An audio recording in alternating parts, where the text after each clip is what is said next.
एक एक करके जो आपने सारी बातें रखी हैं, आपने कहा कि अकाउंटेबिलिटी होनी चाहिए और सारे ऑफिशियल्स पे स्ट्रॉन्ग एक्शन होना चाहिए। तो जो हमारे पास, देखिए, जो हमारे पास सबसे पहली प्रिलिमिनरी रिपोर्ट आई, इंक्वायरी रिपोर्ट, 2 दिन में प्रिलिमिनरी रिपोर्ट ही आती है, उसमें 2 रीजंस सबसे मेजर निकल के आए। सबसे पहला रीजन, एक मिनट पकड़ लेंगे आप। सबसे पहला रीजन ये निकल के आया कि जो ड्रेन था जिससे पानी की निकासी होनी थी, उस ड्रेन पर सारे कोचिंग सेंटर्स ने इंक्रोच कर लिया था, इसलिए पानी बहकर नहीं जा रहा था। ये इंश्योर करना कि इंक्रोचमेंट ना हो, ये हमारे फील्ड लेवल ऑफिसर्स का काम होता है।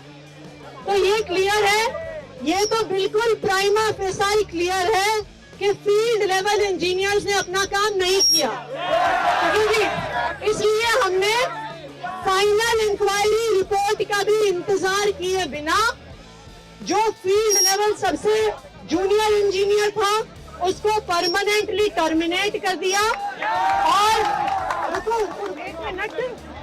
और जो असिस्टेंट इंजीनियर था उसको सस्पेंड कर दिया। लेकिन आप ये मत सोचना कि हमने सबसे जूनियर लोगों को निकाल के बाकी ऊपर वालों को बचा लिया, ऐसा नहीं होगा। पहले इंक्वायरी रिपोर्ट आने दीजिए। देखिए, अगर पूरी इंक्वायरी रिपोर्ट की बिना हम एक्शन लेंगे तो सब जो कसूरवार हैं वो बच जाएंगे। पहले मैंने 7 दिन का समय दिया है, एक मैजिस्ट्रियल इंक्वायरी होती है। आप लोग यूपीएससी की तैयारी कर रहे हैं, सीआरपीसी के सेक्शन 2G में बनती है वो, और ये जो भारतीय नागरिक सुरक्षा संहिता में बनी है उसके सेक्शन 173 में एक मैजिस्ट्रियल का प्रावधान होता है। वो कोर्ट ऑफ लॉ में एक लीगल इंक्वायरी होती है, वो सिर्फ किसी एक अफसर के साइन से नहीं होती, वो क्रिमिनल प्रोसीजर कोड के तहत होती है।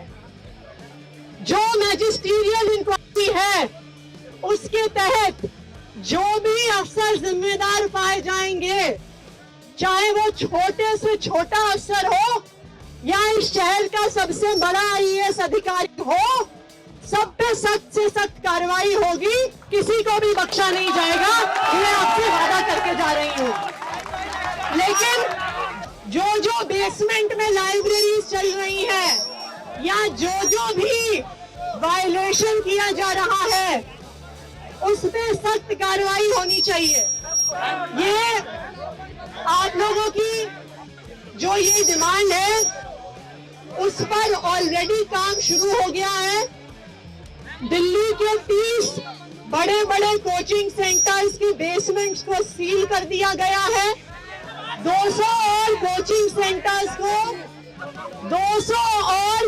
सेंटर्स को शो कॉज नोटिस दे दिया गया है। नोटिस के बाद 48 घंटे का समय देना होता है, 48 घंटे के बाद उनको भी सील कर दिया जाएगा। लेकिन किसी अफसर को सब अफसरों पे एक्शन होगा, सब जो बायलॉज हैं उनके अनुसार एक्शन होगा। लेकिन जो सबसे जरूरी चीज है कि आपकी लॉन्ग टर्म जो ग्रीवेंसेस हैं उनको एड्रेस होना जरूरी है। तो इसलिए, और ये सिर्फ आपके लिए नहीं, आप लोगों में से कुछ आईएएस अफसर बनेंगे, आपके बाद बहुत सारे और लोग भी आईएएस की तैयारी करने आएंगे।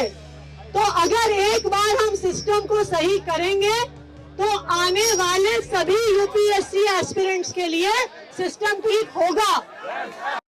ये लड़ाई सिर्फ आपकी नहीं है, ये लड़ाई इस देश के सारे यूपीएससी एस्पिरेंट्स की है। तो आपके यूपीएससी एस्पिरेंट्स के लिए और आपके अलावा जो बाकी कोचिंग सेंटर्स में भी लोग तैयारी करते हैं, बैंक के एग्जाम की, जेईई नीट की, उन सब के लिए जो आपके सारे इश्यूज हैं which includes regulation of fees, जो आपकी इश्यूज हैं रेंट, ब्रोकरेज, जो आपके इश्यूज हैं हाई इलेक्ट्रिसिटी कॉस्ट, जो ग्रीवेंस रिड्रेसल मैकेनिज्म की आपकी डिमांड है, उसके लिए दिल्ली सरकार एक coaching institute and other allied businesses regulation का कानून लेकर आएगी। आज हमने उसकी घोषणा करी है, जो कोचिंग इंस्टीट्यूट्स को रेगुलेट करेगा और उसके एलाइड बिजनेसेस, चाहे जो आपका रेंट हो, चाहे ब्रोकरेज हो, उससे सारे जुड़े हुए इश्यूज को रेगुलेट करेगा। ये आपको एक परमानेंट सोल्यूशन देगा। लेकिन इस एक्ट को बनाने में हम चाहते हैं कि आप लोगों का भी योगदान रहे। आप लोगों का योगदान होना चाहिए क्या?